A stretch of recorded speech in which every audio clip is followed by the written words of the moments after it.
Muchas gracias Edelweiss, y muchísimas gracias a los navarros que me han traído aquí a hablar de algo que me apasiona.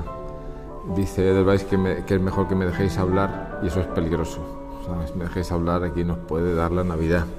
Entonces, bueno, a mí me gusta que me interrumpan, y para sobre todo hablar de las cosas que os interesan. Y como dice, ya me ha delatado ya la edad, ya me ha dicho Edelweiss que llevo 40 años de radiólogo, entonces claro, ya todo el mundo empieza a sumar y dice, el pelo ese que lleva no se lo ha pintado, ese es natural, ¿no? Y sí, efectivamente, cuando al final de la vida profesional, pues uno estaba pensando en la jubilación y a ver si se va a dedicar al golf o se va a dedicar al tenis o a qué se va a dedicar, pues en enero del 2013, pues me pasó una cosa que no me había pasado nunca en la vida, porque si uno siempre tiene intuiciones, durante 40 años aquí lo que hace falta en la medicina es esto, lo que hace falta en la medicina es lo otro, y luego no es eso que uno ha pensado, y eso no es uno que ha pensado, y ya dice, bueno, pues uno tiene intuiciones que luego nunca se cumplen, y todos los médicos llevamos dentro un potencial premio Nobel, dice, esto lo voy a descubrir, me va a dar el premio Nobel por esto, nunca pasa, y ya uno dice, bueno, pues no va a pasar. Y me quedaba una pequeña intuición, y era la de, había hecho un recorrido sobre la emoción en la última década, compatibilizando con radiología, iba viendo cosas, se cumplían, pero hasta que no llega la eficacia, realmente no puedes hablar. Bueno, si quieres puedes hablar, y con una cerveza adelante puedes hablar de cualquier cosa, ¿no? Pero no puedes hablar con propiedad.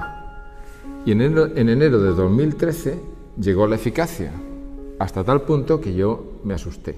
Tanto que me quedé de incógnito hasta el verano de 2014, que me hicieron una grabación. Porque yo sabía que en enero de 2013 lo que había descubierto era una cosa muy potente.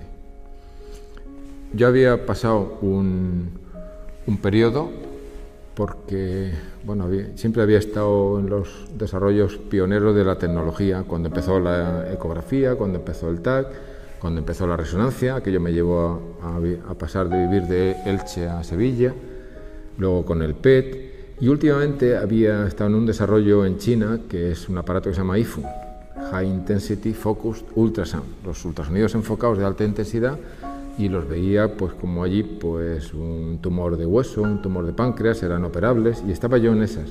Entonces me hicieron académico de Sevilla, yo hablé no del PET, que era lo que hablaba en los últimos 2 décadas, me llamaban PETman y Paco PET, y todo el mundo esperaba que yo hablara del PET. Entonces hablé del IFU, China, y aquello se expandió por la web, y toda persona de habla hispana que tenía un cáncer de páncreas me llamaba. Y entonces acompañaba a China, y en esos acompañamientos me di cuenta de que cuando estabas tiempo con una persona, digo, bueno, pues aquí abajo hay un problema emocional que se repite y se repite. Y entonces empecé yo a poner en Google cáncer emoción.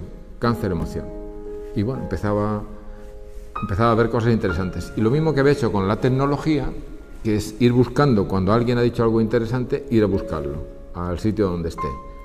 Y si alguien ha dicho algo interesante, leerlo. Entonces, poco a poco, pues empecé a hacer algo que he llamado el esquema de somatización corporal. Bueno, siempre hay que ponerle nombres así, cuanto más largos, pues mejor, ¿no? También me tocó hacer mucha ecografía por aquella época, y entonces venía una persona le hacía una ecografía, señora, ¿qué le pasa? Pues que me duele en la vesícula. A ver, ¿cuánto tiempo hace que le duele? Pues hace 2 meses. A ver, ¿qué le ha irritado a usted hace 2 meses? Pues es verdad, porque mi suegra, tal y cual. Venga, pues ya está, eso es, tal y cual, la bilis. Cada cosa que le pasaba a alguien, yo veía la emoción que había detrás. Bueno, pues eso pues está bien, pues mucha gente le viene bien, y yo eso lo tenía muy claro. Pero cuando la enfermedad era grave, le decía, bueno, pues tienes un cáncer de tal, es por esto. Y decía, bueno, sí, pero bueno, y digo, bueno, pues si ya sabes por qué es, pues cúrate, ya está, resuélvelo. Pero si la enfermedad es grave, veía que no, que aquello era como que tenía más consistencia. Entonces, un día tuve una intuición, dije, bueno, pues esto hay que bajar al inconsciente. Entonces dije, bueno, pues venga, vamos a ver qué cosas hay para bajar al inconsciente. Entonces tuve mucha suerte y la primera que elegí, aquello fue muy certero. Entonces empecé a mandar personas que tenían cáncer a estas personas que hacían un tipo de bajada al inconsciente, porque nunca yo pensé que yo sería capaz, porque yo me había peleado con la tecnología, pero nunca con las personas directamente. Y entonces yo empecé a mandar y luego preguntaba a los psicólogos, oye, ¿le has hecho esto? ¿Le has hecho lo otro? No, yo esto no. Bueno, hay que hacerle esto y lo otro. Y hubo un día que dije, bueno, voy a lanzarme yo. Entonces me lancé en enero de 2013 y empecé a cosechar éxitos, pero éxitos muy asombrosos.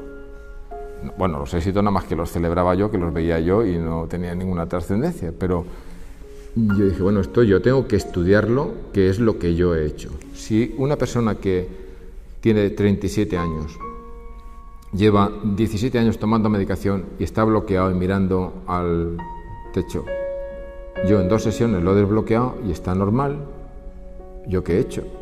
Si una persona tiene un cáncer, un liposarcoma, que cada 6 meses le operan, yo le bajo al inconsciente, revive una escena determinada y dejan de operarle, dejan de crecer.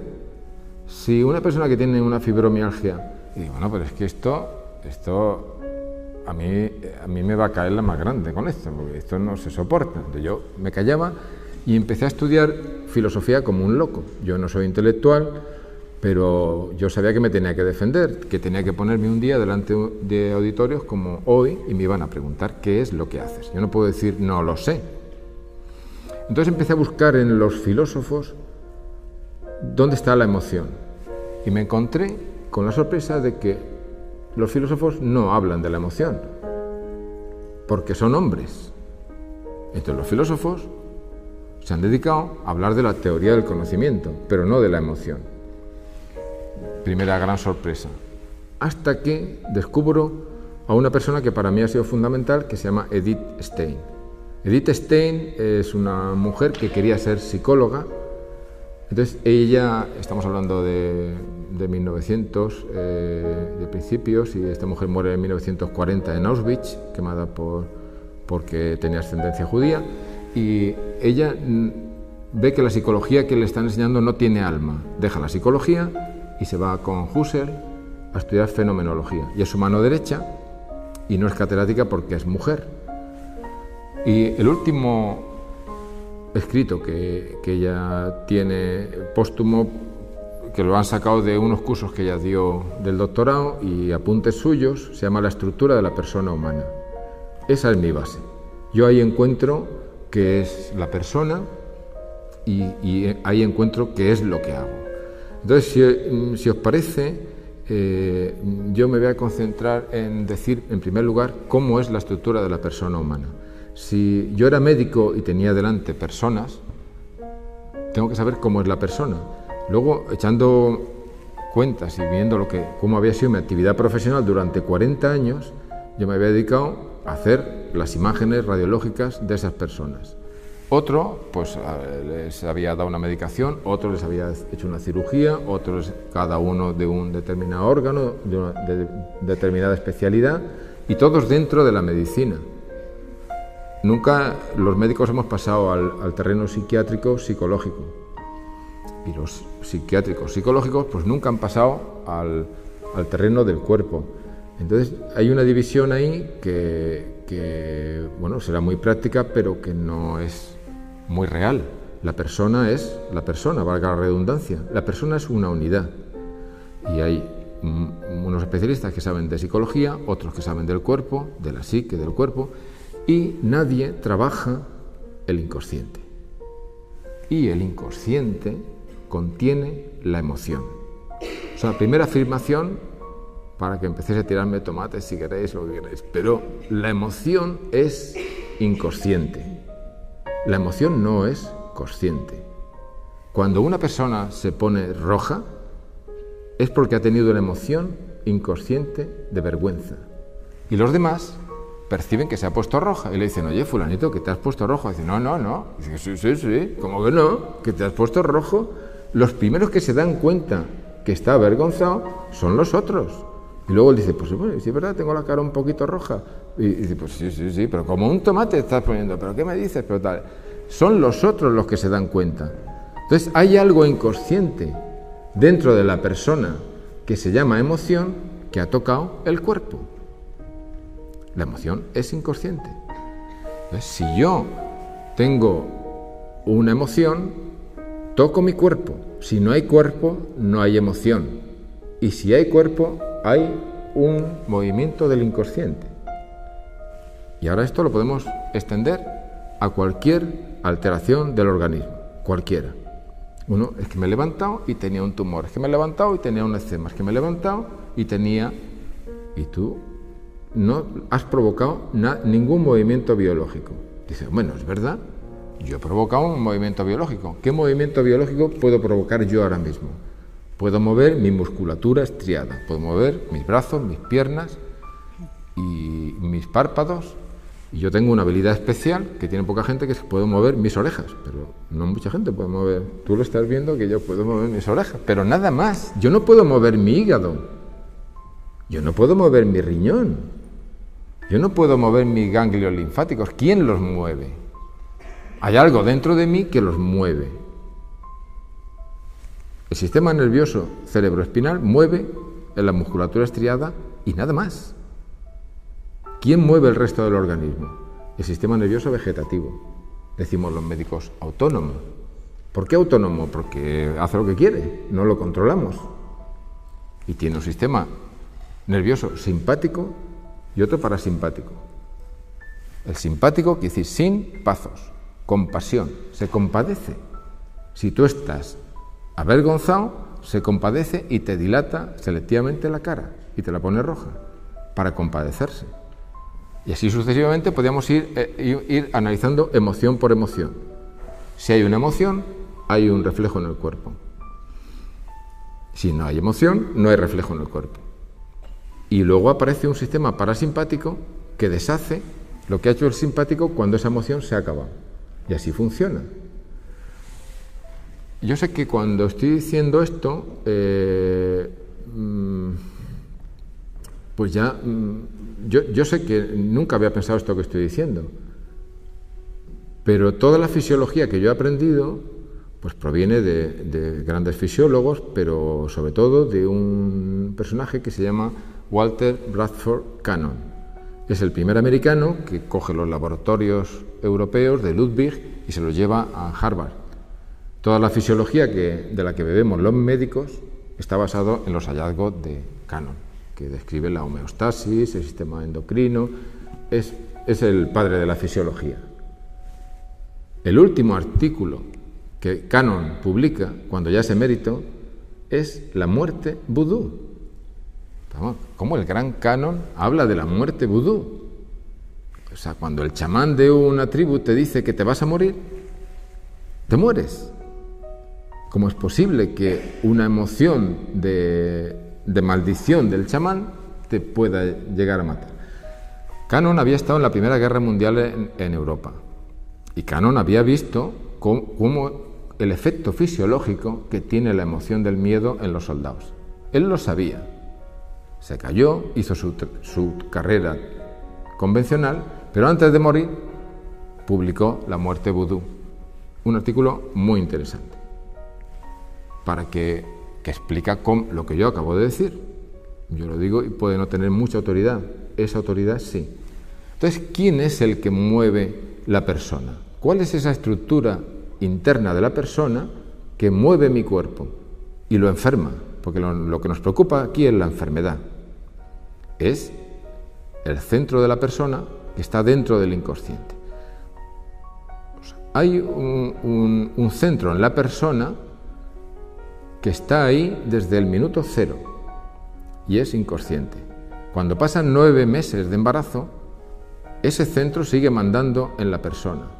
Cuando nace y pasa 9 años de infancia, ese centro sigue mandando ahí. Y hasta ahora, lo único que tenemos dentro de la persona es inconsciente y el centro está activo. Y el centro es capaz de enfermar a un embrión y es capaz de enfermar a un niño.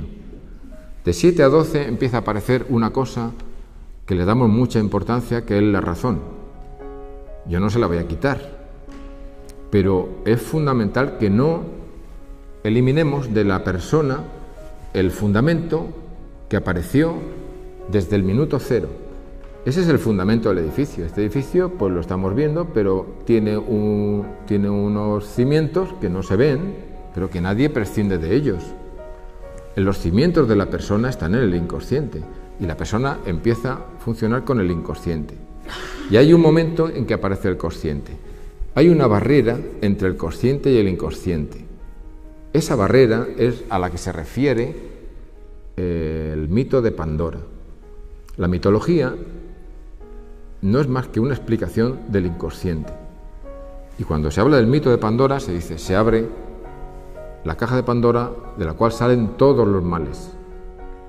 Porque en el fondo está la esperanza, sigue el mito. O sea, cuando yo bajo ahí al inconsciente, lo que hago es abrir. Abro y entro en una serie de vivencias inconscientes desde el minuto cero, en los 9 meses de embarazo y en los 9 meses de infancia, y yo percibo, y lo percibe la persona, como ahí empiezan a salir vivencias que sabía, que no sabía que eran tan... Y desde luego las vivencias de los 9 meses de embarazo, nunca conocidas. Y te dicen, no sabía que esto había sido así. Entonces, cuando salen esas vivencias, llegas al centro de la persona, que es el corazón. ¿Cuál es el centro de la persona? El corazón, no el corazón físico. Es el corazón, le llamamos corazón, como le llaman los escritores antiguos a cualquier órgano de la mano, a cualquier órgano de la persona, lleva toda la persona. O sea, cuando los antiguos hablan mi mano no temblará, no estamos hablando de la mano, estamos hablando de toda la persona en una actitud de guerra. Cuando hablamos del corazón, hablamos de ese centro. ¿Por qué le decimos corazón a ese centro? Le decimos corazón a ese centro porque hemos dicho que el inconsciente, que es el que contiene la emoción, toca al cuerpo. Cuando toca al hígado es que no me entero. Cuando toca al riñón es que no me entero. Hay un montón de vivencias que tenemos y no nos enteramos. Pero cuando toca al corazón, nos enteramos todos. De pronto dice, es que se me acelera el corazón. He visto a fulanito y se me acelera el corazón. He visto a menganita y se me acelera el corazón. O me han dado un susto y se me ha paralizado el corazón. En ese momento nos enteramos, diciendo, algo me ha tocado el corazón. Y por eso le llamamos corazonada. Y es una parte del cuerpo que cuando la toca la emoción nos enteramos. Y por eso le llamamos corazón, por asimilación. Pero es un centro psíquico. O sea, estoy hablando desde que he empezado de dos partes de la persona, pero que no las quiero separar. Y es una parte física evidente y una parte psíquica no evidente. Yo os estoy mirando a vosotros y veo unas personas, pero lo que tenéis cada una de las personas es más de lo que yo puedo ver. Hay una parte tangible y una parte intangible. Esa parte intangible tiene una parte racional y una parte inconsciente. Y esa parte inconsciente a la que no le hemos dedicado mucha atención es la central en nosotros, la que contiene la emoción y dentro de la emoción el centro de la persona. Estamos en un ámbito musical. Los artistas prestan mucha atención a esa zona. Los artistas saben expresar emociones. La emoción no se puede expresar por ninguna palabra. La palabra es una creación de la razón. La emoción no se puede expresar con ninguna palabra. Las palabras se quedan cortas. Tienes que ser un poeta, tienes que ser un músico, tienes que ser un pintor para expresar una emoción. Es una característica de la emoción, es simbólica. La emoción no dice palabras. Entonces, ¿cómo se expresa ese centro de la persona si no habla palabras? De forma simbólica. Cuando toca el cuerpo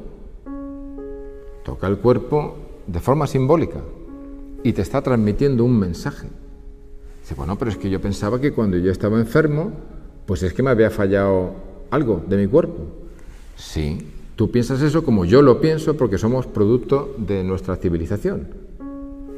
Y pensamos que podemos hacer que la persona es como un robot, como un reloj. Cuando el reloj se estropea, no es que se me ha estropeado el riñón. Ah, ¿se te ha estropeado el riñón? Pues cambio la pieza y ya está. Pues no, pero si tienes 2 riñones, ¿por qué se te ha estropeado uno y el otro no? No es que tengo las defensas bajas, pero no, las defensas bajas las tendrás para los 2 riñones. ¿Por qué este riñón? Y te operan y recidiva en el mismo riñón y en el mismo riñón y en el mismo riñón 6 veces. Por cálculo de probabilidades no puede ser. ¿No será que de forma simbólica, igual que toca el corazón, está tocando otro órgano que quiere decir algo? Por ejemplo, si a Nadal le duele la rodilla, ¿será que le ha sentado mal que le hayan doblegado en algún partido? Podría ser. Hombre, ha perdido pocos, pero ha perdido. Y todo es subjetivo. Ese que perdió le molestó. Puede ser. La rodilla siempre es un símbolo de doblegación. Pues si el saber popular dice, este hombre me crea mala bilis, y en chino tímido se dice vesícula pequeña, o sea, el saber popular sabe que la bilis y la vesícula tiene que ver con la rabia. Y si no os lo creéis esto, os podéis ir a urgencias el día 23 de diciembre, que es pasado mañana, y veréis que en urgencias está lleno de mujeres que les duele aquí. ¿Por qué? Porque están irritadas preparando la cena de Navidad. Entonces esto lo descubrí porque cuando hago ecografías, pues digo, señora, ¿esto cuánto tiempo hace que le duele? Y para sacarle una cifra concreta a una mujer, la mujer como vive más cerca de la emoción, vive fuera del espacio y del tiempo, pues te dice bastante. Digo, vale. Digo, bueno, pero ¿me puede decir cuánto? Dice, no, ya hace tiempo. Digo, bueno, pero ¿cuánto? Dice, pues mucho. Digo, bueno, pero ¿me puede decir cuánto tiempo hace? Pues ya tiempo. Digo, pero dice, años. Digo, pero 100 años. Dice, no, hombre, no. Digo, 5 años, no, hombre, no. Y al final, digo, bueno, ya. Cuesta mucho que te digan una fecha, mucho.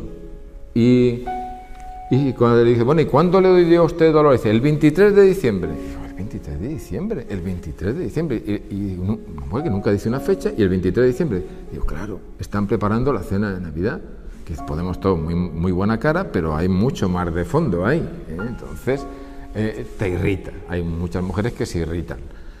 Entonces, si lo vas trabajando, te das cuenta que en el saber popular, en los refranes, eso está ahí. Dice, ¿cómo has llegado tú a ese esquema de somatización? ¿Cómo has llegado a eso? Pues estudiando los animales. Estudiando los animales. Y tú dices, bueno, esto de los animales, no estás hablando de cosas raras. Yo me empeño un poco en nombrar gente importante que ha dicho esto. Porque claro, si lo digo yo en el fondo soy un tío de Albacete. Yo he nacido en un pueblo de Albacete. Y dice, bueno, ¿vas a ser tú el que nos digas aquí la verdad del Rocío?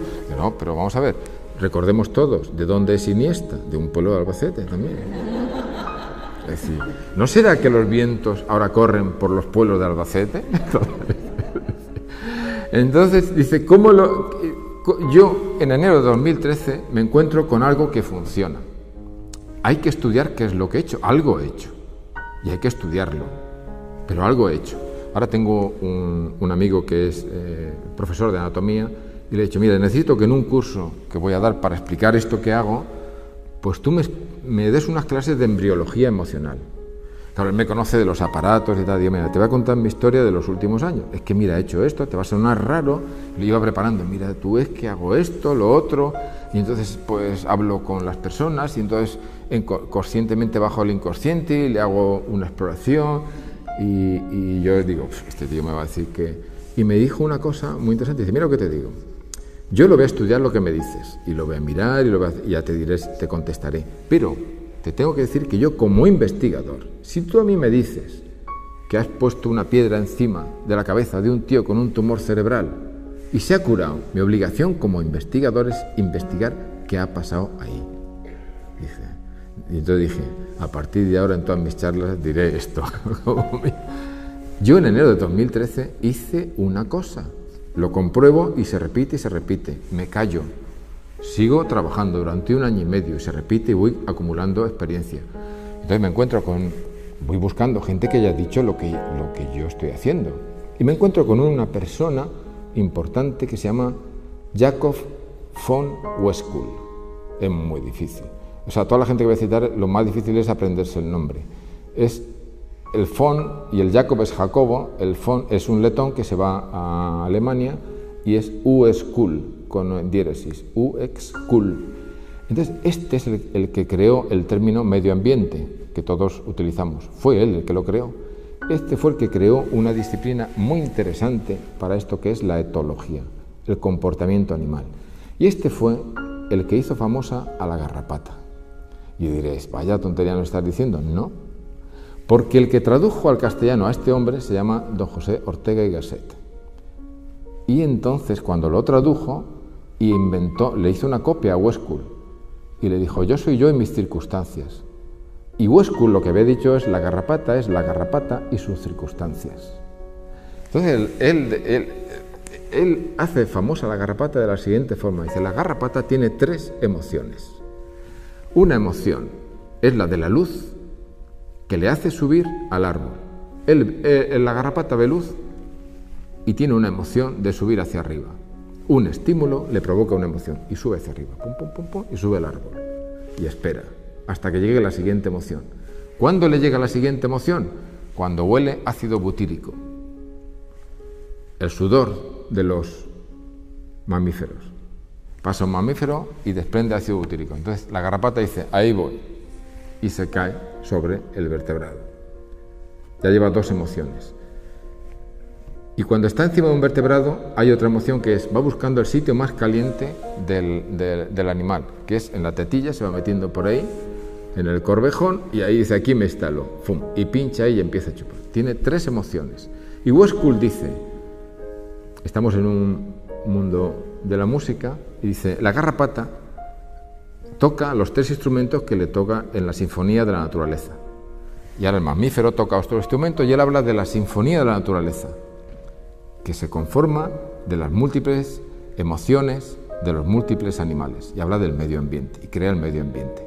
Entonces, la garrapata funciona, si le ponemos un polígrafo, con ondas alfa y ondas beta, y ondas zeta y ondas delta.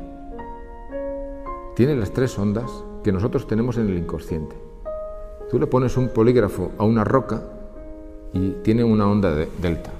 Esto lo midió un catedrático, un rector alemán que se llamaba Hans Burger, 1940, y dijo, he grabado las ondas cerebrales del cerebro de una persona, y se rieron de él durante 6 años. A los 6 años lo aceptaron y ahora todos hacemos un electroencefalograma, y él fue el que descubrió esas ondas. Pero es que esas ondas que él descubrió, la beta nada más que lo tenemos los humanos, y cuando funciona la conciencia funciona la onda beta, y cuando funciona la inconsciencia por la noche empiezan a funcionar las ondas alfa que tienen los animales, las ondas zeta que tienen los vegetales, las ondas delta que tienen los minerales. O sea, nosotros, dentro de nosotros, llevamos el mundo animal, el mundo vegetal y el mundo mineral. ¿Dónde lo llevamos? En esa parte inconsciente, psíquica, inconsciente, que se forma en los primeros 9 años de vida, y que es emoción, y que la garrapata tiene emoción, y que el girasol, cuando le da el sol y se gira, tiene emoción. Ese mundo emocional inconsciente lo llevamos dentro, y cuando vas a un medio vegetal, te encuentras bien y te comunicas, porque la onda zeta del vegetal entra en vibración con tu onda zeta, que la llevamos dentro, que formamos parte de una sinfonía de la naturaleza, de un medio ambiente. Y cuando ves una roca y te emocionas porque tu onda delta que la llevas vibra con la onda delta del mineral. Y cuando ves un animal, vibras con el animal con la onda alfa. De esas 3 ondas, la zeta es la emocional. ¿Qué ha pasado? ¿Qué suerte he tenido yo? Pues mucha suerte. Porque todo el que ha bajado el inconsciente ha bajado a la onda alfa, animal. Yo hago sofrología y me voy a la onda alfa. Hago meditación zen y me voy a la onda alfa, animal. Hago reiki y me voy a la onda alfa. Voy bajando ahí a la onda alfa. Pero es que en la onda alfa no hay nada. Es una onda frontera. Hay que bajar a la onda zeta, que es la vegetal. Y esa onda zeta está dentro de nuestra persona desde el minuto cero. Desde el minuto cero tenemos la vegetal y la mineral. Entonces, esa onda zeta es la emocional. Es por la que cada noche pasa nuestro punto de interés durante 5 veces. Tú te duermes, te pones a ver el telediario, haces un poquito de pum, pum, ya te vas de la beta y te vas a la alfa. Vas a la zeta y sueñas. Bajas a la delta, subes zeta, vegetal, sueñas, alfa. Y vas así, cada vez que pasas por zeta tienes el sueño REM, que se te mueven los ojos, que tal, que sueñas. Si el sueño es interesante, te lo hace saber al consciente, de forma espectacular para que te enteres. Y el hombre racional, que es todos los que estamos hoy aquí reunidos, dice, he tenido una pesadilla. ¿Una pesadilla? ¿Has tenido una información increíble y tú le llamas pesadilla? ¿Por qué? Porque no lo has pensado. O sea, en el fondo, ¿qué nos pasa a todos? Que no tenemos en cuenta esa parte inconsciente emocional, que es la que nos domina. Yo cuando veo a un paciente le digo, dime somatizaciones que has tenido, posibles causas emocionales, No, nadie contesta nada de lo que yo pregunto. Pero hay una pregunta que no contesta nadie, que es actos fallidos. Dice ninguno, ¿no? O sea, como dice ninguno, ¿no? Aquí yo he sido dueño de mis actos. Nadie tiene actos fallidos. Todo el mundo es dueño de mis actos. Y digo, vale, ya te espero yo aquí. Y ya cuando yo empiezo a explorar el inconsciente, empiezo a decir, oye, tú no has hecho nada de lo que querías hacer. Hombre, pero si yo me he casado con mi marido y aquello fue una corazonada. Digo, sí, mira tu corazonada, ¿de dónde sale? Os voy a decir un caso concreto de una persona que se casó, es que hay que decirlo, porque si no... ha tenido 7 relaciones en su vida tormentosas y los 7 son gilipollas. lo decía ella así. Entonces en la exploración consciente del inconsciente digo, ahí está mirando a tu padre y tal, y mi padre dice ¿qué sientes? ¿Qué transmite tu padre? Dice, es un gilipollas. Entonces está improntada por su padre. Entonces cuando ve a un gilipollas, pero tiene escenas de ver a una persona entrar en un cine y lo persigue detrás, y es una corazonada, es que no, es una impronta. ¿Y quién describe esto que yo hablo de la impronta? Una persona que se llama Konrad Lorenz. Si aquí hay algún alemán se va a ir con la moral por arriba, o sea, porque todo se descubre en Alemania. Eso me pasó en una charla que di en Madrid, me la grabó un alemán, y entonces se emocionó, y los amigos le decían, lo conocemos hace 30 años, nunca lo hemos visto emocionado, porque todos los que citaba eran alemanes, el tío estaba que se salía. Y este Konrad Lorenz es etólogo, como Jakob von Westphal. ¿Y qué describe? Le dan el premio Nobel de Medicina, no el premio Nobel de ninguna otra especialidad, ningún premio biológico, premio Nobel de Medicina y Cirugía, 1973. ¿Por qué? Porque describe que cuando un patito sale del cascarón, lo primero que ve se cree que es su madre. Y así le ha ido bien durante millones de años. Pero si en vez de su madre te pones tú, él se cree que tú eres su madre. Y se impronta. Entonces, está ahí el patito con sus amigas, las patitas, las primas, está comiendo gusano. Tú pasas por ahí y él pierde toda la razón. Bueno, no tiene razón, el patito no tiene razón, pero pierde todo... No sé qué decir, pierde todo interés por cualquier otro y te sigue, y tú te pones a correr y te sigue hasta la muerte. Eso pasa en las personas.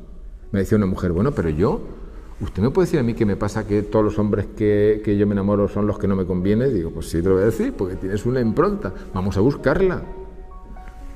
¿Por qué enfermamos? Muchas veces porque tenemos una impronta, porque no somos dueños de nuestros actos, porque hacemos actos fallidos. Porque vamos improntados a hacer algo que no queremos hacer, porque eso está antes de que nos llegue la voluntad. Cuando llega el uso de razón tenemos entendimiento y voluntad, pero antes estamos improntados. Entonces, ¿cuál es mi trabajo?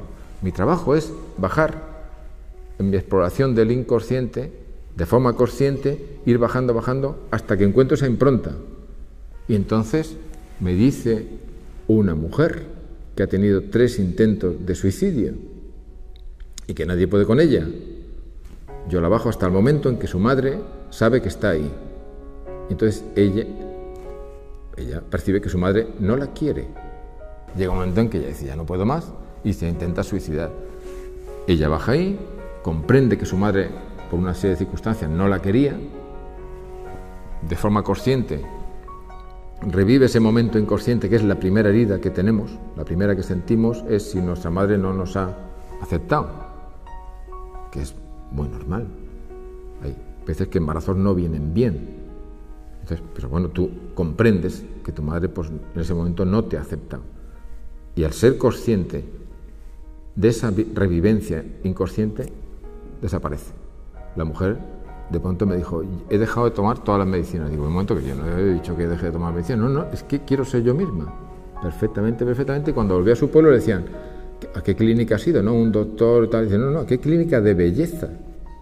De belleza. O sea, una de las cosas que he notado en las mujeres, los hombres en ninguno, pero las mujeres en todas, es que después de explorar el inconsciente y de llorar y de sollozar, salen más guapas. O sea, les cambia la cara. Entonces, se había librado de un sufrimiento que le había llevado toda su vida por una impronta inconsciente. Entonces, en el fondo, ¿qué es la enfermedad? Es un mensaje simbólico que nos llega desde el centro de nuestra persona para que cambiemos en algo. Es simbólico. Y el símbolo es una cosa que no la tenemos, no está de moda. No sabemos entender el símbolo.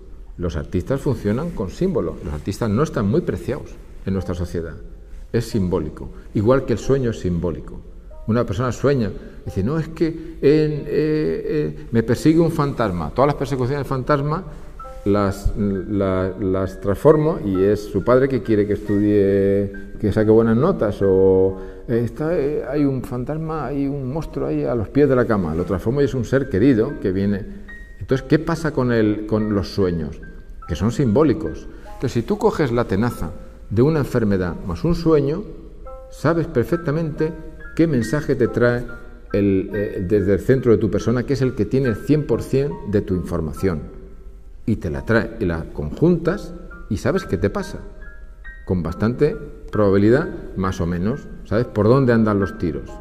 Si la enfermedad es suave, se resuelve ahí. Me duele la rodilla derecha y he perdido el partido de pádel con mis amigos. Bueno, y he tenido un sueño de que normalmente volaba. Cuando uno vuela en los sueños es que tiene la moral alta y que no puedo levantar el vuelo. Es decir, pues dice, bueno, pues tío, cálmate, no vas a ganar todos los partidos de pádel de tal y de cual, ¿no? El que le cantó a Freud cómo funcionaba el inconsciente se llamaba Georg Grodek. Es muy difícil el nombre Grodek. Era médico y le dijo, sí, bajamos al inconsciente, le decía a Freud, vamos a curar las enfermedades físicas. Bueno, él escribió el libro del ello, que son cartas que escribe a una supuesta señora, que la supuesta señora es Freud, y le explica. Entonces Freud se queda con el conocimiento y dice, el ego y el ello, y publica eso, pero el ello viene de Grodek, y no se enteró muy bien. Entonces Grodek sí que lo sabía, y Grodek era médico, intuyó esto. Entonces, o sea, hay mucha gente que ha ido por ahí. Entonces, en el fondo, ¿la persona qué es? Tiene una parte inconsciente que otra mujer en la que me baso, que se llama Hildegarda von Bingen, siglo XII, la compara con una casita. Es como si nosotros lleváramos todos dentro de nosotros como una casita. Dice ella, sin comunicación. No tiene puertas, ni ventanas, ni chimenea. Entonces, esa casita la tiene el animal.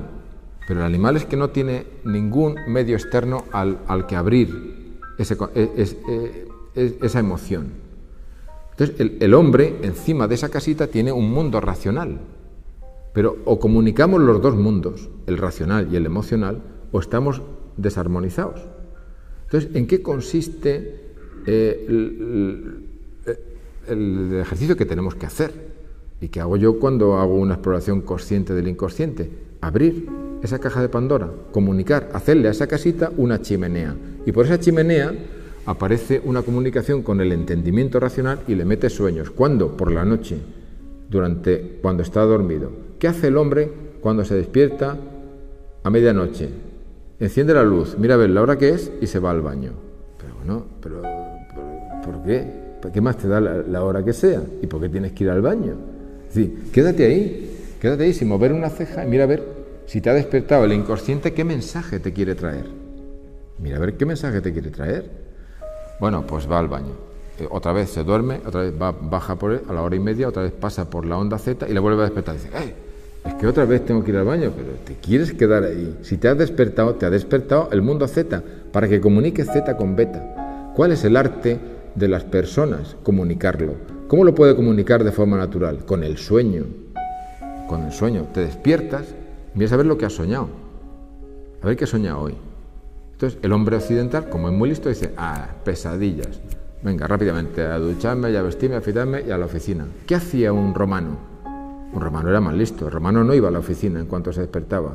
El romano cuando se despertaba encendía un cirio, el lucubrum, y se dedicaba a lucubrar. Entonces, no digo yo que llegáis tarde a la oficina, pero un poquito de atención a lo que uno ha soñado. ¿Qué otra cosa tiene el hombre para conocer ese mundo inconsciente? El invierno. El mito de Perséfone, que la rapta Hades y la lleva al infierno, y luego, bueno, viene Hermes porque Deméter hace una hambruna, toda esa historia, pero Hades le deja como unos granos de granada, y ella se toma 3. Entonces la castigan y tienes que volver al inframundo 3 meses de invierno. ¿Qué quiere decir? Que durante los 3 meses de invierno que hace frío, que nos pongamos en la chimenea a contarnos cuentos, mitos y que bajemos ciclos, que no estemos tan activos en los meses de invierno, que nos contemos cuentos y fantasías que son la forma de llegar al inconsciente y que estemos más cerca del inconsciente. El hombre occidental lo que ha hecho es decir, venga, vamos a ponernos luz eléctrica y trabajamos los 3 meses de invierno. Bien.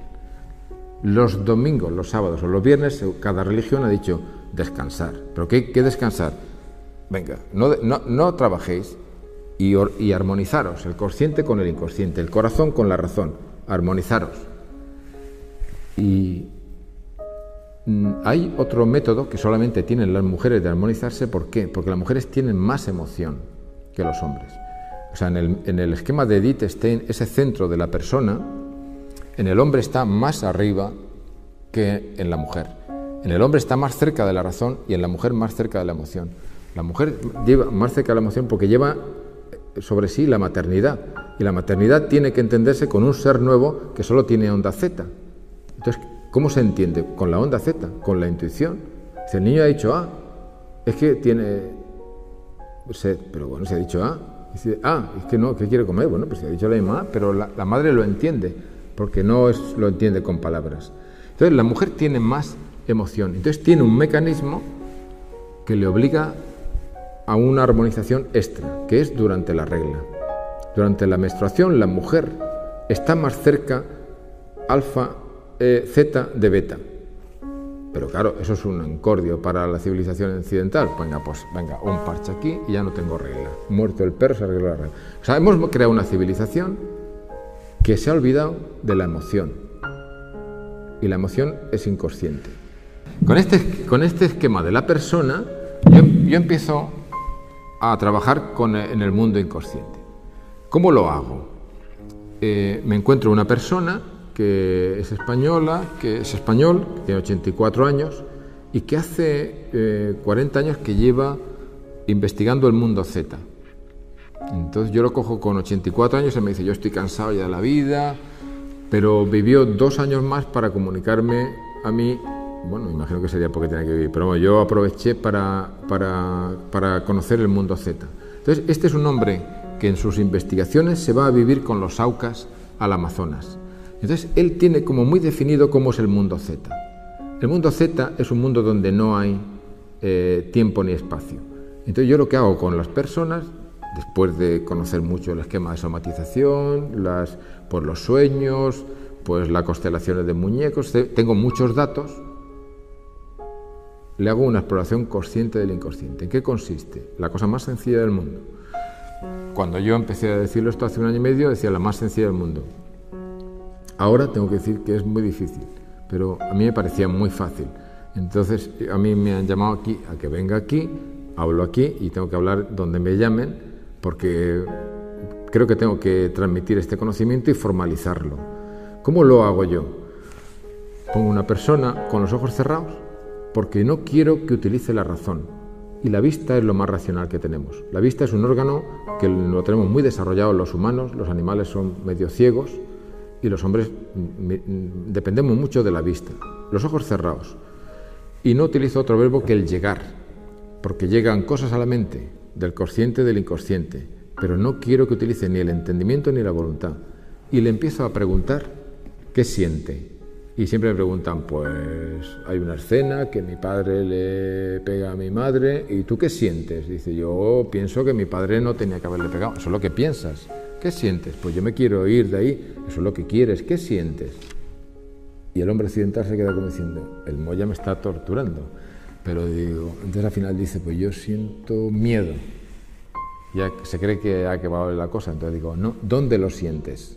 No da igual sentir el miedo en la cabeza, que en el corazón, que en las manos, que en las piernas, que en la barriga. ¿Dónde lo sientes? Entonces tengo una emoción que ha dicho miedo, pero no lo define y lo siente en la barriga, lo siente en las manos.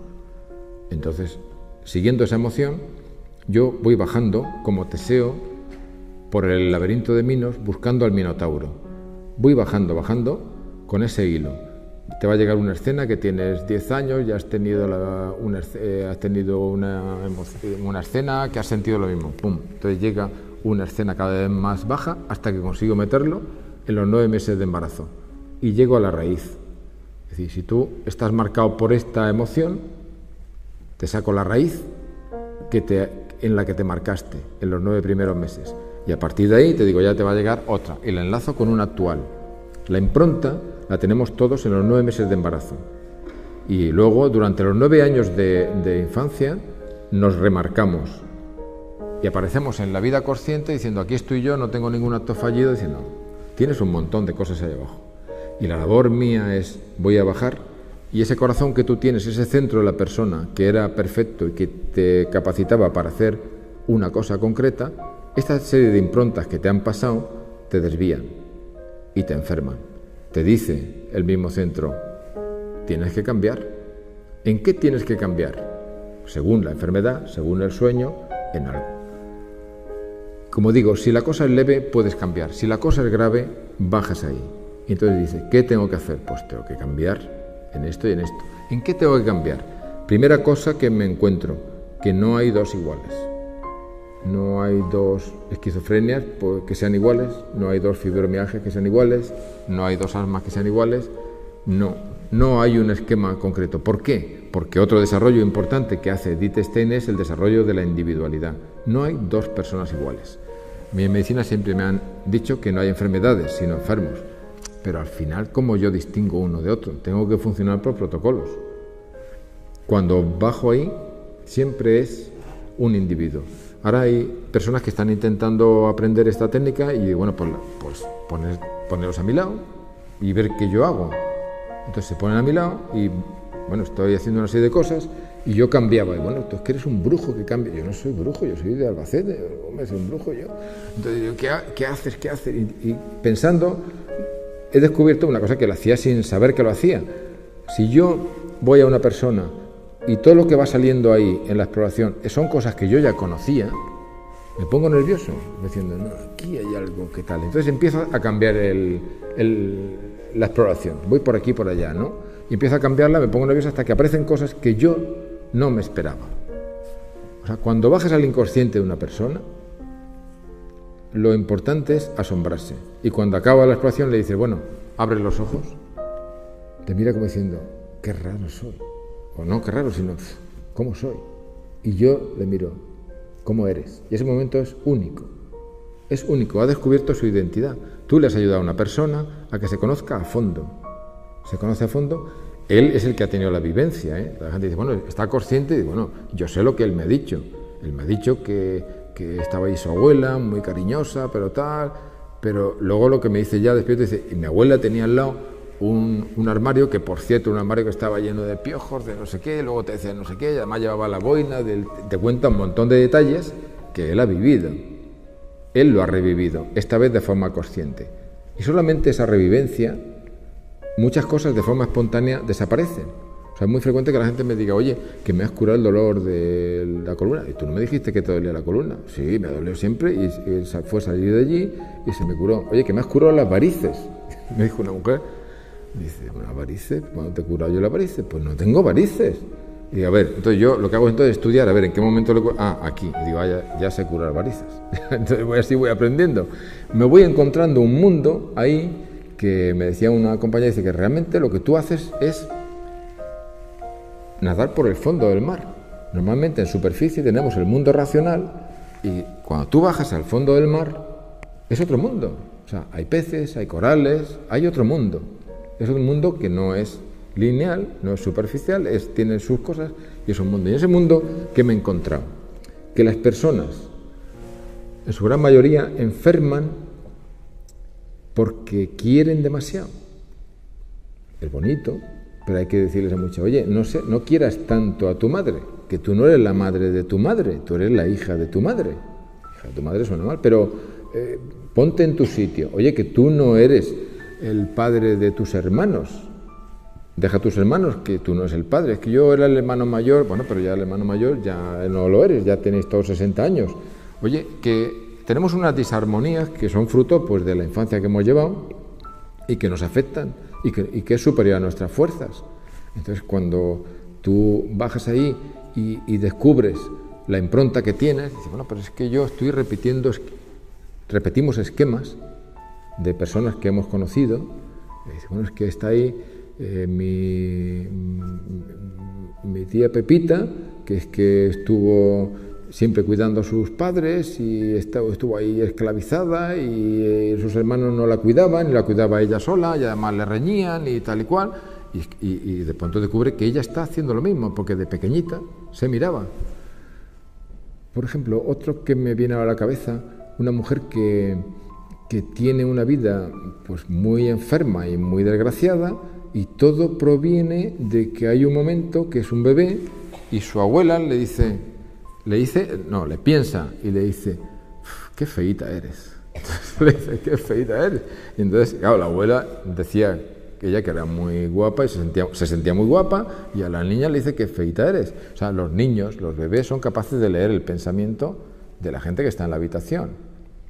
Entonces lo leen perfectamente. La gente que está fuera de la habitación, no, los bebés. Entonces la niña leyó perfectamente y anda con el complejo de feita toda su vida y eso le ha condicionado muchísimo. Entonces, cuando ya lo ve, pues porque ya llegamos con una edad.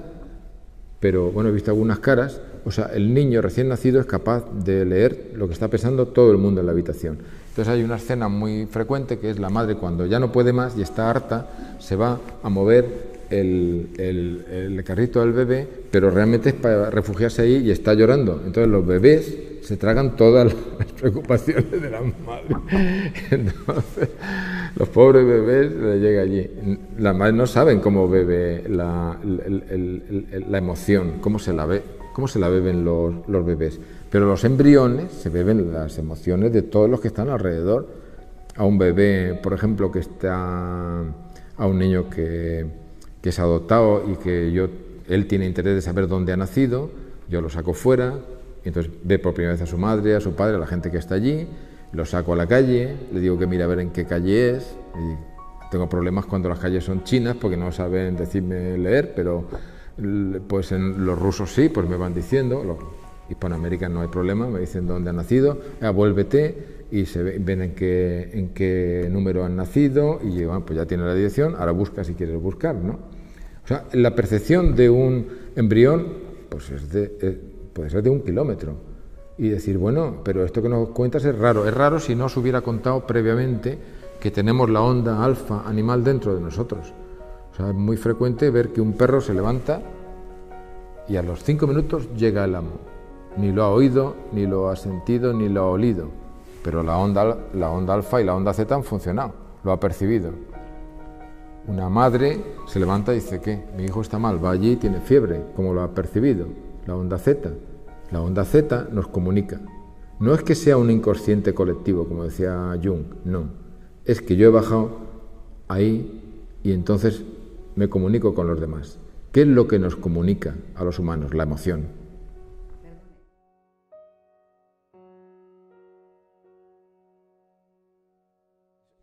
En parte, si te fijas, hay muchos enfermos psiquiátricos que tienen menos enfermedades físicas. Es una forma de retirarse del mundo, efectivamente.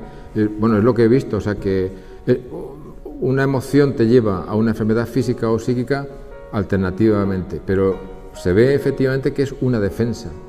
Es decir, yo me sobrepasa y entonces me bloqueo, hago un bloqueo psíquico porque es una forma de bajarse del tren.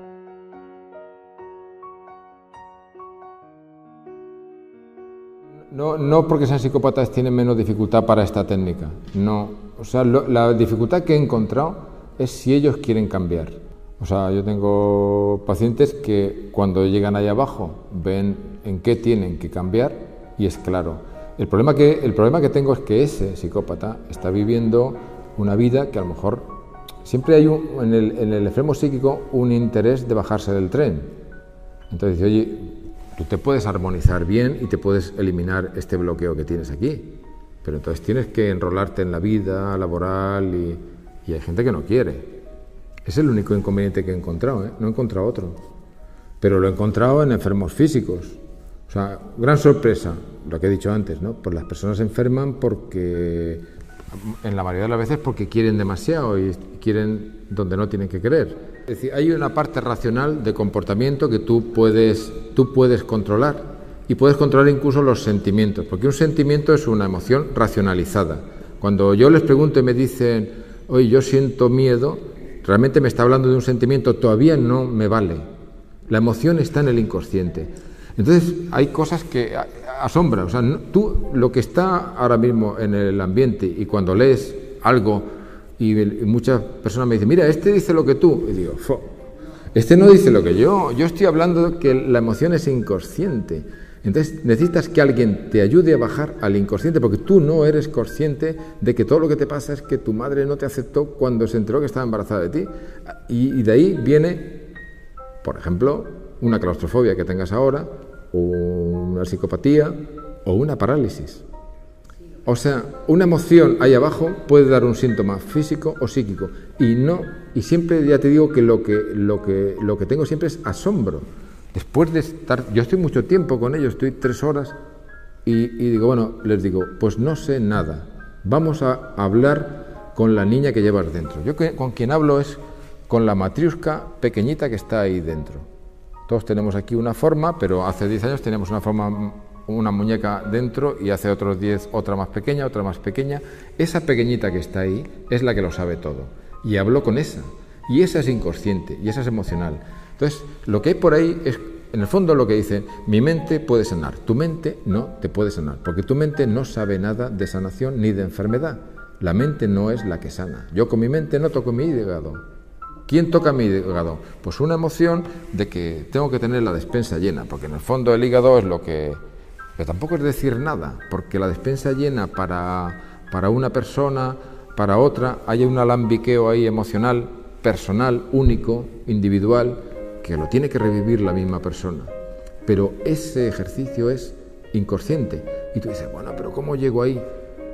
A mí me parece sencillo. No es sencillo porque pues, tengo personas que están intentando aprenderlo y me encuentro con detalles que les cuesta. Por ejemplo, una cosa que les cuesta, iba a decir, hacer el tonto, porque yo cuando hablo con la muñequita que lleva ahí dentro hago el tonto y digo, ya te va a llegar una niña pequeñita, ¿y cómo es tu niña? Entonces, claro, eso cuesta un poco hacer el tonto y es un poco declamar, pero tienes que ponerte de acuerdo. Tú no puedes decirle a la niña esa, ahora te va a llegar una niña, ¿cómo es la niña? La niña es pequeña, no puedes hacer así porque entonces tienes que tontear y dice, ¿y la niña? ¿Y cómo es? ¿Es gordita o es canijilla? Es canijilla, uy, canijilla, ¿y cómo va vestidita? Lleva un vestidito, qué vestidito, ¿qué hace la niña? Entonces, eso a la cuesta. Eso y otras muchas cosas, identificar cuáles son las cualidades del mundo Z. Y luego tienes que sincronizarte, tienes que empatizar con la persona. Y además estar dispuesto a que la persona es la que manda, esa niña es la que manda. el otro día ya iba yo a acabar y el inconsciente sabía que yo ya iba a acabar y me iba, porque es un símbolo que pongo al final ya para irme, y me dice la mujer, no, es que me duelen mucho las piernas. Y digo, un momento, el inconsciente me está diciendo, no te vayas, Paco Moya, no te vayas todavía. Entonces me digo, vale, pues te va a llegar una escena que has sentido mucho dolor en las piernas. Pum, ya llegó la escena que tenía que llegar y que yo no la había vislumbrado. Entonces, esa niña de ahí, hay que llegar a esa niña, y esa niña está muy lejos del consciente, del comportamiento, de lo que tú quieres. Todo eso ayuda, ¿eh? Y mucha gente ha hecho mucho trabajo antes de llegar, pero al final es la revivencia personal e individual.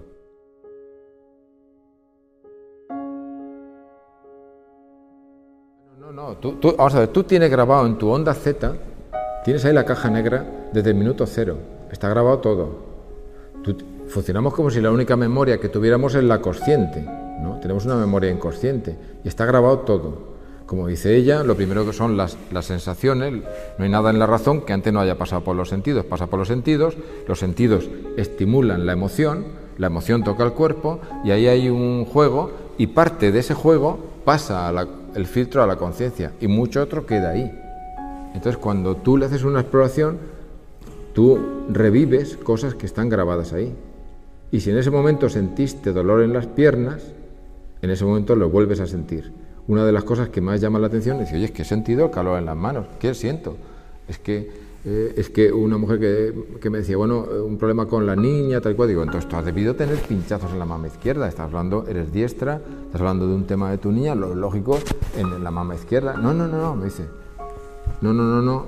Es una cosa que me dicen mucho las mujeres, porque cuando un hombre le pregunta a alguna mujer, te dice, no. ¿Sabéis por qué Beethoven compuso la Quinta Sinfonía? Porque estaba harto de que su mujer le dijera, no. Entonces, bueno, siempre te dicen no. Entonces, yo le hago la exploración consciente del inconsciente, la bajo ahí, y me llega una escena que estoy yo jugando y mi madre me grita. ¿Y dónde lo sientes? En la mama izquierda, pero entonces se retuerce de dolor. Bueno, pues te va a llegar, aumenta ese dolor, porque es un dolor psíquico. Y yo os digo, auméntalo. Y digo, ¿qué me duele? Pues auméntalo, que te va a llegar otra escena que has sentido lo mismo y eres pequeñita. Entonces, pues aparece otra escena que ella está en la cabalgata de los Reyes Magos y mi niña se cae y yo siento miedo de qué tal. ¿Dónde lo sientes? En la mama izquierda. Y media hora después de acabar la exploración, todavía dices que todavía me duele aquí. Digo, es que el inconsciente castiga, ¿eh? El inconsciente castiga muchísimo. Yo lo que hago es, cuando hago la entrevista previa, empiezo a lanzar machadas. Digo, a ti lo que te pasa es esto, va a ser por esto, va a ser por lo otro. Y ya, cuando he acabado de decir machada, digo, mira, no tengo ni idea de lo que te pasa. Todo lo que he hecho ha sido para picar a la niña que llevas dentro, a la muñequita pequeña, para que ahora se enfade y me diga la verdad. Y lo que quiero saber es la verdad. Entonces, tú lo tienes grabado, no te lo tiene que decir nadie. Los 9 meses de embarazo nadie te dice lo que ha pasado.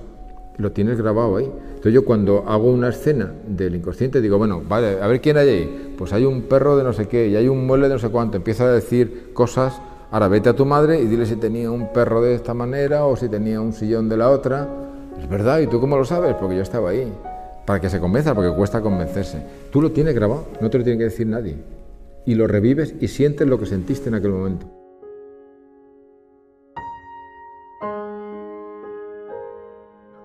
Eso lo notas. Cuando te viene alguno teatrero, tú lo notas. Entonces lo cortas. Dices, oye, aquí teatro, pero lo notas. Hay gente que le gusta el teatro, o gente que aparece en todo esto. No es. Este tipo de exploraciones se han venido haciendo toda la vida, pero con un punto teatral y espectacular. Y mucha gente aparece tal, pero eso tú lo notas y lo cortas, déjate de historia. O sea, tú tienes la cara de la persona y ves que la emoción es auténtica y la forma de hablar, y cuando viene alguno así espectacular, lo cortas. Yo no me interesa el espectáculo. Y tú ves cuando se emociona, cómo se le pone la nariz roja, como hay cosas que la persona no puede dominar y tú la estás viendo. Pero lo hago, mucha gente lo dice eso, ¿no? Pues algo muy frecuente que son los abusos, ¿no? Dice, bueno, pero esto es así. Digo, pues mira, yo no te he inducido nada, yo estoy aquí. Vete a tu amigo y vete al vecino y dile a ver si fue así. ¿Yo qué quieres que te diga? Es lo que ha pasado, es lo que ha aparecido aquí. O sea, no hago sugestión. Hago un poquito de claro, yo para estimular a esa niña lo que lanzo, a la niña o al niño que llevamos dentro, yo lanzo símbolos. Entonces cuando lanzo un símbolo, la razón se queda ahí como diciendo no sé qué hacer con este símbolo, pero el inconsciente se excita y entonces empieza a sacar muchas escenas que tienen que ver con ese símbolo. Entonces yo sé que todo lo que aparece ahí tiene que ver con ese símbolo, pero a veces lo que hago es hacer otros símbolos que no están condicionados, a ver qué sale, ¿no?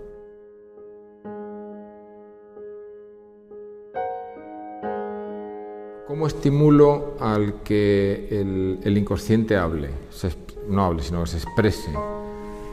Entonces hay unos símbolos universales, como por ejemplo, son símbolos, vamos a ver, la definición de símbolo no es fácil, pero la mejor definición de símbolo es aquello que expresa lo que no está ahí.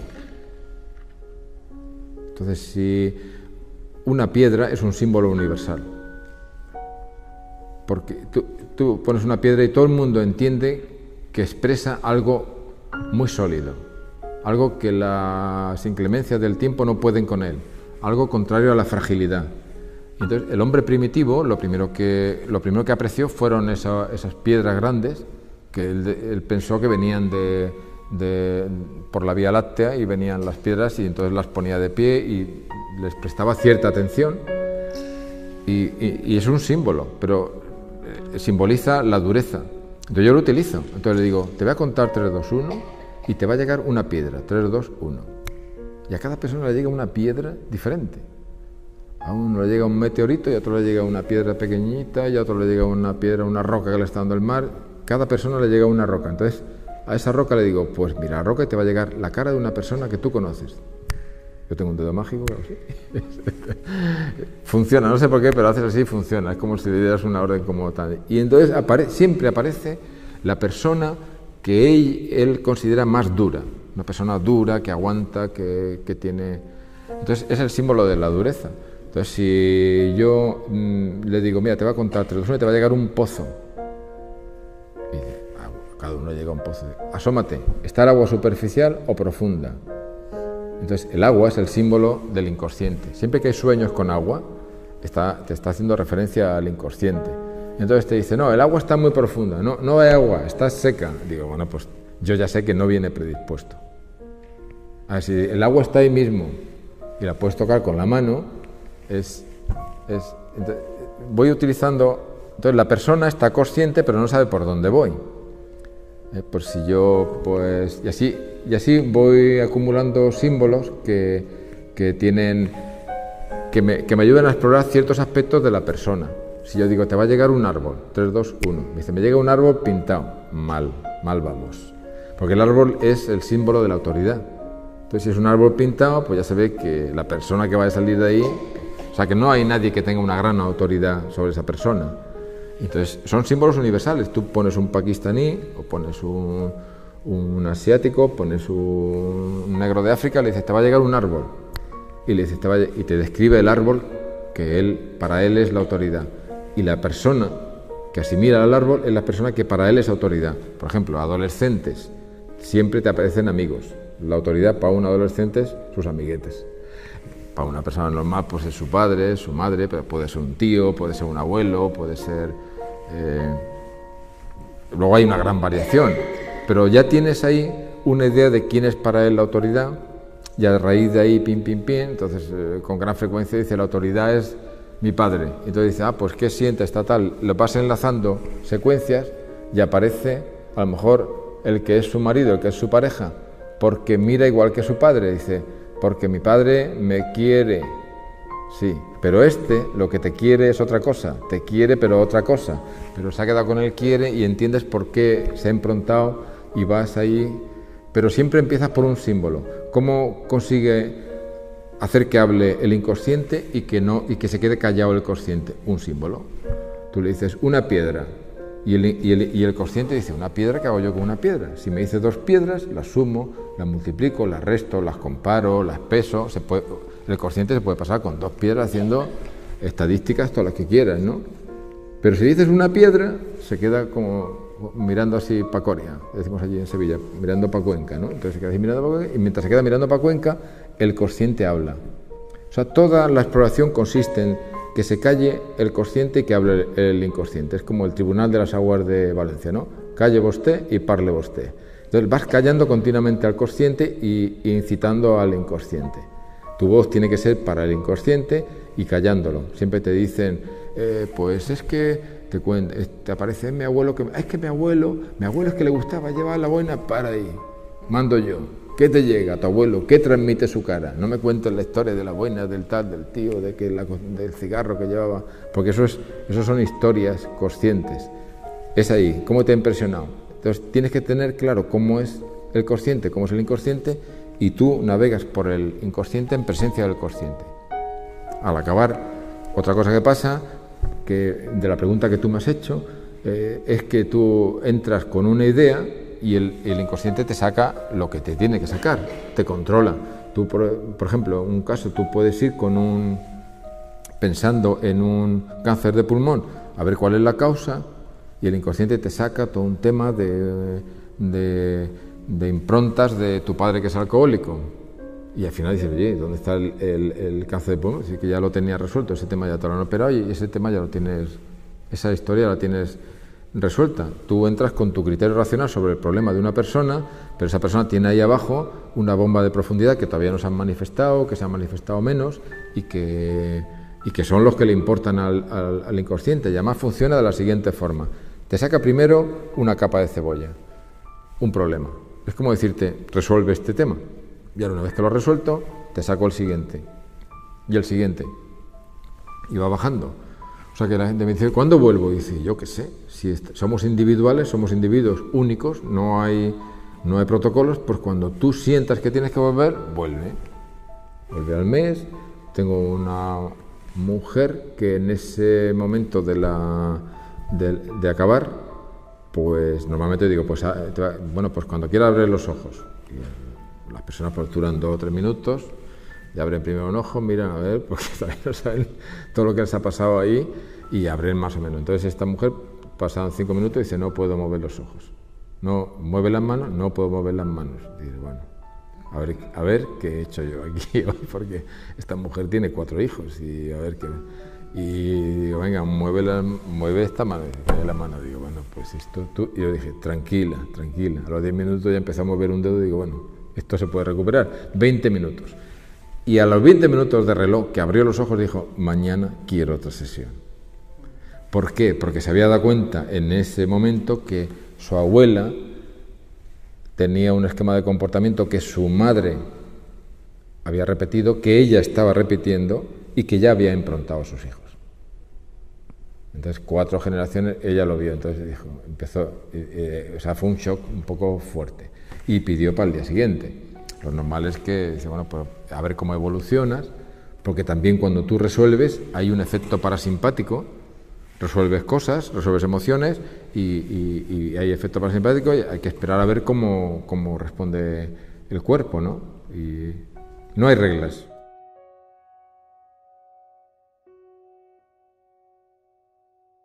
No es posible. He ido a otra persona que me lo haga. No me lo puedo hacer en mí mismo. Otra persona no. Porque la voluntad, el que está ahí, entrega el entendimiento de la voluntad. Y yo soy el que le digo, para ahí, ahora te va a llegar esto, ahora lo otro. A ti mismo no te lo puedes hacer. Pero te digo una cosa que me dices. Yo soy el que más resistencia ha opuesto a esto. Y el que me enseñó esta técnica me dijo, Paco, a ti no hay quien te baje ciclos. Porque tú te han dado cloroformo de pequeño y tú no puedes. Entonces me tuve que proponer. Yo cuando le digo a una persona, te va a contar 3, 2, 1 y te llega una piedra. Y dice, la piedra es así, así. Digo, hay que ver este. Y como a mí no me llegaba nada. No sé qué me pasaba, pero... Bueno, también una cosa que pasa... No, es que también entrar ahí abajo siempre es un pasote, porque no sabes lo que te vas a encontrar. Y yo no tenía ninguna enfermedad, digo yo que sería eso, a lo mejor sería el cloroformo, no sé, pero que hay unas resistencias y te lo tiene que hacer otra persona, porque el otro es el que decide por dónde vas.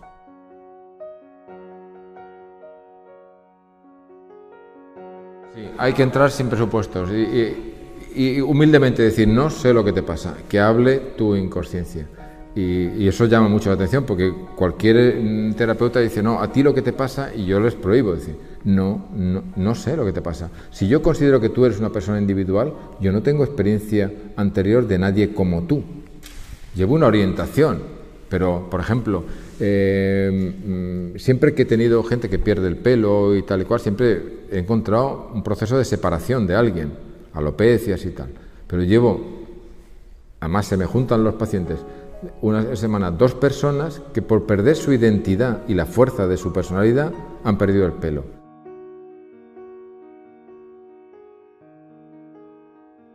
Mi proceso ha sido justamente el que tú dices ahí. Dices, bueno, esta persona que tiene 50 años ya se veía cuando fue con este proceso a urgencias, ya se veía que era esta cirugía que tuvo, esta afectación que tuvo de pequeño, a los 5 años, a los 10 años, porque tuvo su otitis aquí, tuvo su proceso en el riñón, ya estaba avisando. ¿Por qué no entramos ahí al mundo emocional? Y entonces empecé a desarrollar una cosa que nadie había desarrollado hasta ahora, que eran los niños. Entonces empecé a experimentar con los niños. Todo niño no lo puedes poner en el diván y tenerlo 1 hora. Primero el niño tienes que ponerle un entorno adecuado porque te destroza la consulta en 5 minutos. Entonces, y tienes que desarrollar ese tema. Entonces empecé a desarrollar los niños. Entonces, ¿qué me encuentro cuando he entrado en los niños? Que los niños enferman porque son el altavoz de uno de los adultos. Digo, no me libro de los adultos ni a la de 3. Muy llamativo. O sea, los niños no tienen la defensa racional y por tanto son pura emoción. Y un problema que para el padre pues lo lleva con una depresión o más o menos que no se nota, el niño se bloquea. Y el niño desarrolla un tumor y el niño desarrolla un problema en la piel. O sea, el niño es el altavoz de uno de los padres. Normalmente, o de otra persona de la familia, pero normalmente de uno de los padres. Siguiente desarrollo que estoy haciendo, pues ahora estoy en un colegio que el propietario, el director, psicólogos, pedagogos están interesados. Entonces les estoy dando formación a ellos para que sean ellos los que aprendan a hacer. A un niño tienes que hacer una sesión muy cortita, que sea un juego, no puedes quemarlo. Entonces los profesores mismos que están y psicólogos que están con ellos, que están aprendiendo esta técnica en ese colegio de forma piloto para hacerla a ellos. Y además hay que hacerla de forma adecuada y con ellos. Y a lo mejor está un niño ahí, de pronto se levanta, se va al baño y vuelve y otra vez sigue. El niño ya está en Z. Teóricamente es más fácil. Teóricamente el más fácil es el niño. Lo que pasa es que el niño es muy díscolo y se mueve mucho y tal. Pero bueno, es más fácil, no tienes que relajarlo. El hombre mayor, la mujer mayor, tienen mucha resistencia a ceder la razón para llegar a la inconsciencia. Entonces, para mí, el paciente ideal es el adolescente de 15, 20 años que quiere entrar, porque ese es muy maleable, pero que quiera. Por ejemplo, anorexias, bulimias, es que son las más fáciles, porque son personas que quieren, suelen tener voluntad de curación y tienen la edad esa todavía muy joven, ¿no? Es lo ideal, ¿no? Eso por ahí. Luego, por la otra punta de edad de la gente mayor, Alzheimer y gente, mientras tienen la razón, yo puedo trabajar. Cuando pierden la razón, no puedo trabajar. Pero a tu pregunta, mi pasión ahora son los niños. Pero no puedo hacerlo en una consulta médica. Entonces, este proyecto que tenemos en un colegio me parece que es perfecto, ¿no? Y que tenga, pues, tratamiento dentro de unas aulas, que pueda correr, jugar o que sea, y luego también depende de la edad, ¿no? Ahí estamos trabajando, ¿no? O sea, mi sensación es que hemos encontrado un desarrollo que es eficaz, pero que luego hay que trabajar mucho, porque, por ejemplo, hay muchas patologías que no he tenido ninguno. Pero a la vez yo ahora tengo mucha presión y entonces pues tienes que formar a personas que lo hagan y con alguien con vocación de niños que se dedique a niños y otro que se dedique a deficientes mentales, también es otra pasión que tengo y he entrado ahí y me he encontrado, lógicamente, lo que no esperaba encontrarme. Me he encontrado que son deficientes mentales, pero son fuertes emocionales. Yo pensaba que había un defecto por el que no tenían que ser, tenía un defecto de razón, y no, es que su misión es emocional. Lo que pasa es que han llegado a una sociedad que la emoción no está de moda, no está bien vista. Lo único que vale aquí es el coeficiente intelectual, pero el coeficiente emocional no está bien visto. Entonces, ahora cuando me llega alguien con una deficiencia, le pregunto a los padres: ¿y qué don tiene tu hijo? Y me dice: es un deficiente, no tiene dones. Digo, no, digo don emocional. El último que le pregunté, me dice: hombre, pues el don que tiene es el de unir. Digo, ¿cómo? Es una niña con el síndrome de Angelman, que sonríe, que tiene ataxia, entonces el don que tiene es cuando ve dos personas, te coge la mano de uno y la de otro y te la junta. Entonces va por ahí, ¿dónde va? Va a coger la mano de uno y la junta. Y entonces es emocionante, porque las uniones que hace tienen un sentido. O sea, ella percibe, y entonces la madre dice: la niña tiene 9 años, hasta hace 8 años pues yo estaba muy deprimida, y hace 8 años yo me levanté un día y dije: voy a hacer una rifa, una tómbola para sacar dinero, porque me cuestan mucho los tratamientos de esta niña. Y entonces, en el pequeño pueblo de 3.000 habitantes, pues pedí cosas para vender. Entonces la respuesta fue brutal de todo el pueblo. Mi casa era una feria, pero lo de menos es lo que trajeron, sino que es que una chica que yo siempre la veía pasar, ahora ya no es que pase, sino que es que hay ya una amistad, ya hay una unidad de todo el pueblo, y ahora se ha pasado el pueblo todo el año haciendo actividades manuales para vender. Ya el día 5 de diciembre tenemos otra rifa para tal, que le llamamos en ayuda de fulanita, no diré el nombre, ¿no? Digo, pero tenéis que cambiarle el nombre. Es decir, por la unidad del pueblo. Es que la niña ha hecho que el pueblo se una. O sea, esto que ella hace de forma simbólica ha conseguido que el pueblo entero esté unido en un proyecto, y que no se miren como extraños, sino que se quieran. Ahora eso, ¿qué político ha conseguido lo que ha conseguido esa niña? Pero es emocional.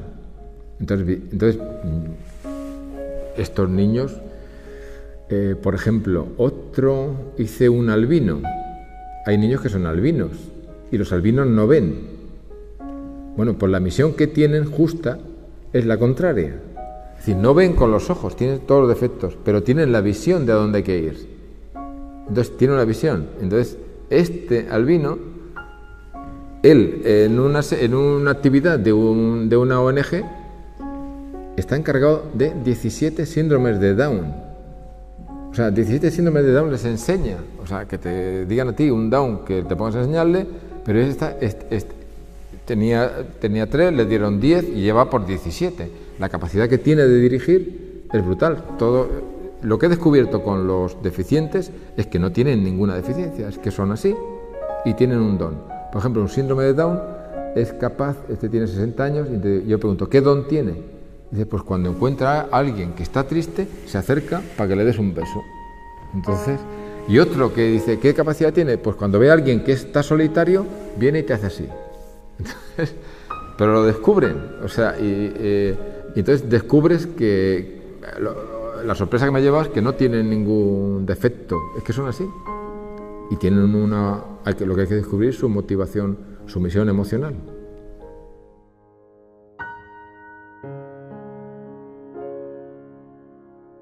No, la primera, te agradezco. El problema es que no me llamo Coleman y por eso no. Pero a mí lo que está hablando aquí toda la tarde es de la emoción inteligente. Es justo lo contrario.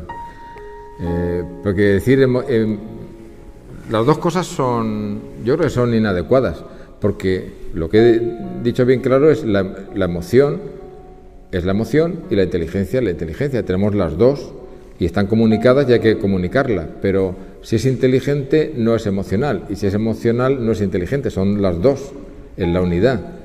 Pero puestos a hablar, hablaría de la emoción inteligente, que he dicho hoy durante todo el día, que es la que nos domina, es importante, es la que al final dices: he hecho lo que quería, la emoción.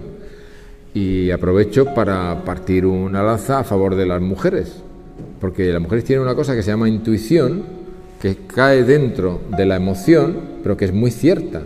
Y todos le preguntamos, oye, este socio no me gusta, ¿por qué? No hay un por qué. Pero siempre le hacemos caso. Algo ha percibido, o sea, tiene esa potencia. Entonces, cuando dice la inteligencia emocional, Coleman no ha acabado de describir dónde está la emoción.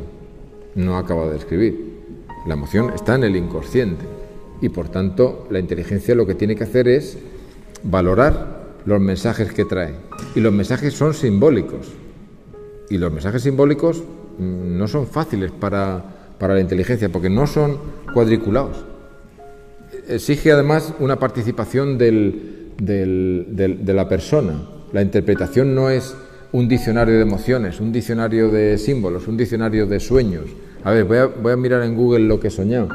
Eso no funciona. Hay una individualidad de creación y una individualidad de interpretación. O sea que, lo que pasa es que se ha hecho famoso, pero él no acabó de definir la emoción.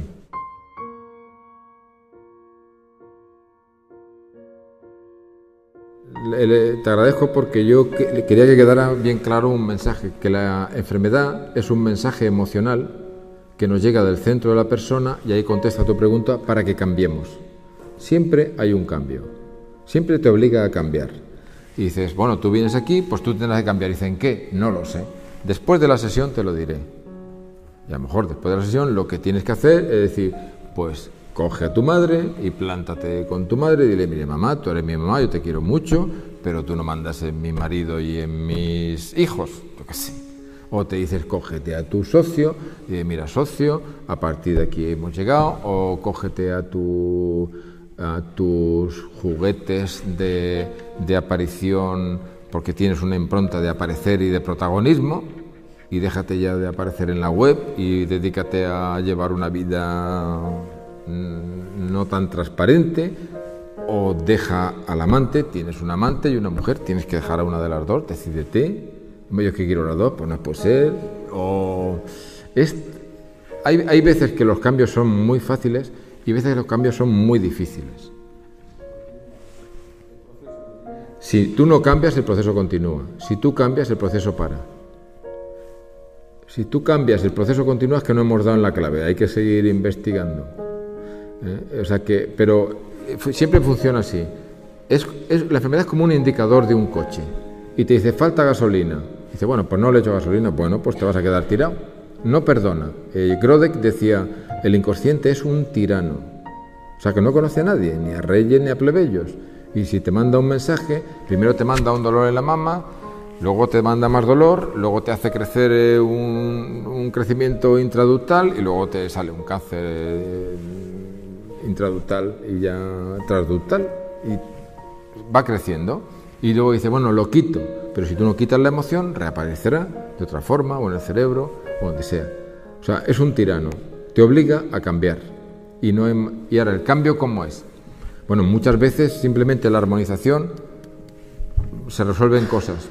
Otras veces son cambios fáciles y otras veces son cambios muy difíciles. El problema que tengo ahora de personas que dicen, bueno, problema claramente yo me viene de una historia, de un abuso de a los 8 años o a los 2 años, no lo sabía, pero a mí me ha trastornado y ahora tienes que adaptarte a eso, sí, pero en el ínterin, pues yo ya tengo droga, tengo alcohol, tengo un montón de cosas que cuesta, entonces necesita apoyo, hay personas que necesitan apoyo.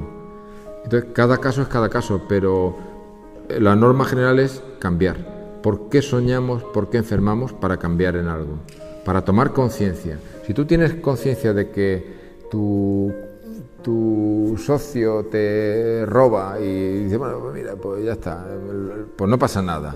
Ahora, si tú te crees que tu socio no te roba o que lo que te roba no te importa, y la verdad es que sí te importa, enfermarás en algún sitio y tienes que aclarar de dos formas, decir, oye, no me robes más, hombre, o yo qué sé, tienes que tomar medidas de cambio. En cada caso varía, hay que hacerla. No, pero siempre, fíjate, la enfermedad es animal y el animal ante una emoción siempre tiene dos reacciones, o fight or flight, o lucha y resuelve el problema o se la aspira. Entonces tú o resuelves el problema o te adaptas. Oye, es que pues un familiar es así, pues si familiar es así, pues a lo mejor no conviene, oye, pues organizar ningún follón, pues no, ningún follón, pero entonces te tienes que adaptar. Lo que no puedes decir es decir, esto no me afecta. O sea, decir, pues se ríen de mí en el trabajo, ¿y por qué se ríen? Pues tienes que o pelear o resolver por qué se ríen, o irte a otro trabajo. Siempre es o resuelves el problema o te adaptas.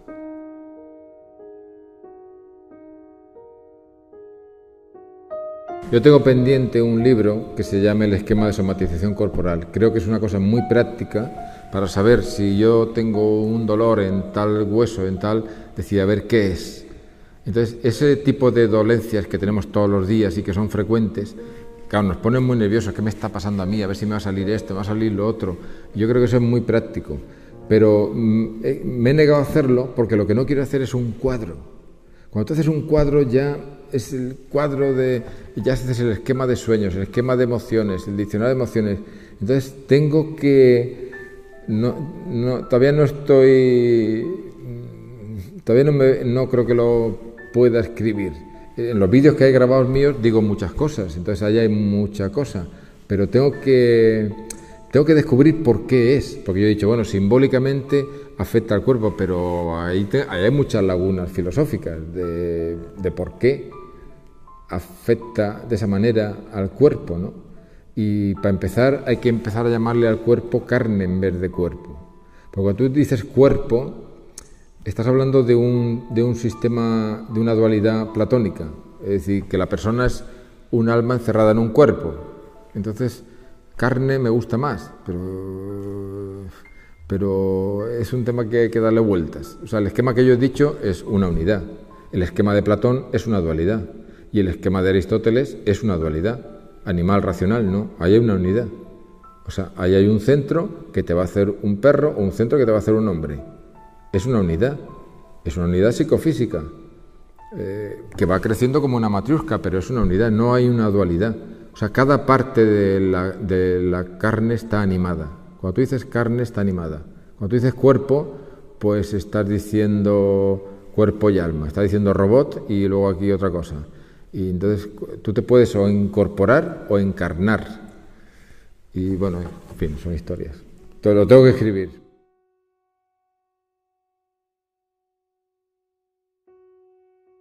Te agradezco porque lo tenía que haber dicho, porque siempre que hablo de estas cosas, las madres os sentís culpables de que ve, yo lloré, y eso lo tenía que haber dicho, Entonces, primero, no hay culpa, porque culpa es cuando tú quieres hacer daño. La vida es dura, y si tienes 8 hijos, pues es que te viene el 9, y yo cuando viene uno, ¿qué número eres de hijo? El 9, digo, bueno, prepárate, o sea, que tú entiendes a mujer, o sea, tiene 8 churumbeles por ahí, no sabe ni dónde están, y de pronto ahora ¿no? Entonces, prepárate a comprender a tu madre, ¿no? O sea, que además siempre pasa, O sea, lo bueno de esta técnica es que siempre comprendes a la madre que no te ha aceptado, que en algún momento tal, comprendes al abusador.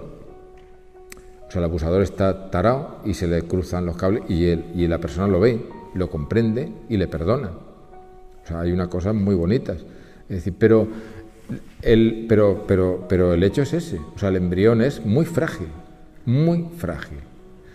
Ahora, ¿cómo de frágil es? Es imprevisible. Tú piensas que hay una cosa que le ha afectado al embrión y eso no le ha afectado, y luego otra tontería de que la abuela le ha mirado y ha dicho qué feita es, le ha afectado. Es imprevisible. Tú no dices, bueno, es que cayó una bomba cuando está embarazada, pues eso no le asustó. Pero luego el perro que le atacó a la madre sí le asustó. No sabes lo que es. Entonces, al final, ¿qué es? En cuanto un niño dé un síntoma de lo que sea, ¡pum! Venga, vamos a hacer una exploración consciente del inconsciente. Lo vuelvo a decir, me encantaría que las madres aprendieran esta técnica. Y a los niños, oye, ¿qué he soñado tal y cual? Venga, ponte ahí, vamos a transformar el sueño. Venga, ponte ahí, vamos a ver que te duele el oído derecho, a ver qué es. Ponte ahí a ver Pero yo empecé con mucha ilusión a enseñar esta técnica y parece ser que no es tan fácil. En eso estamos, ¿no?